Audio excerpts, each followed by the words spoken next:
Hello বন্ধুরা, তোমরা সবাই কেমন আছো বলো? আশা করি সবাই খুব ভালো আছো।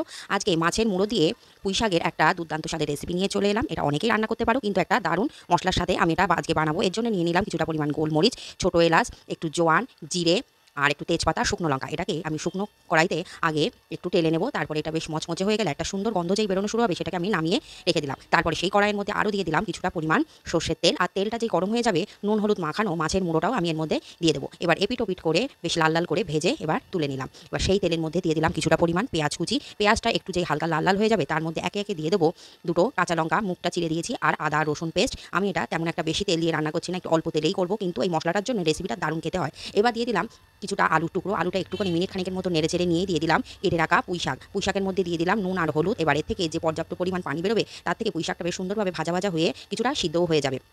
এই যে পুঁইশাক থেকে পানিটা বেরিয়ে আবার কিছুটা ভাজা ভাজা হয়ে গেছে, কিন্তু ডাটাগুলো যেহেতু একটু শক্ত থাকবে, তার জন্য দিয়ে দিলাম একটুখানি পানি। আবারও একটু ঢেকে রান্না করব। তার আগে যে মাছের মুড়োটা ভেজে রেখেছিলাম, সেটা আমি হাত দিয়ে একটু ভেঙে ভেঙে নিয়েছি, কারণ মাছের মুড়োর মাছটা সিদ্ধ হলেও মাছের ওই মাথার হাড়গুলো তো সিদ্ধ হয় না। সুসিদ্ধ করতে গেলে তার জন্য একটু পানির মধ্যে দিতেই হয়। তার জন্য আমি ঝোলটা দিয়েই এই মাছের মাথাটা ভেঙে দিয়ে দিলাম। এবার এটাকে চেপে চেপে দিয়ে আবার ঢাকা দিয়ে কিছুক্ষণ রান্না করে নেব। এই যে মাছটা আর পুঁইশাকের ডাঁটাটাও বেশ সুন্দরভাবে সিদ্ধ হয়ে এসে, কিন্তু একেবারে ঝোলটা পুরো শুকিয়ে এসে তেলটাও বেশ হালকা করে ছেড়ে দিয়েছে, আলুটাও গলে গেছে। এবার আমি এটাকে একটু নেড়ে চেড়ে দেবো। দিয়ে আবারও একটু ফুটন্ত গরম পানি একটু দিয়ে দিলাম। তারপরে দিয়ে দিলাম সেই স্পেশাল ভেজে রাখা মশলাটা, যে মশলাটা আমি আগেই ভেজে রেখে সেটাকে আমি গুঁড়ো করে নিয়েছিলাম, সেই মশলাটা দিয়ে দিলাম। এবার অল্প একটুকুনি দিয়ে দিলাম নুন, যেহেতু নুনটা আমি দেখলাম একটু কম ছিল, তার জন্য একটু নুন দিয়ে এই যে একটু নেড়ে চেড়ে নিয়ে এটাকে নামিয়ে নেব।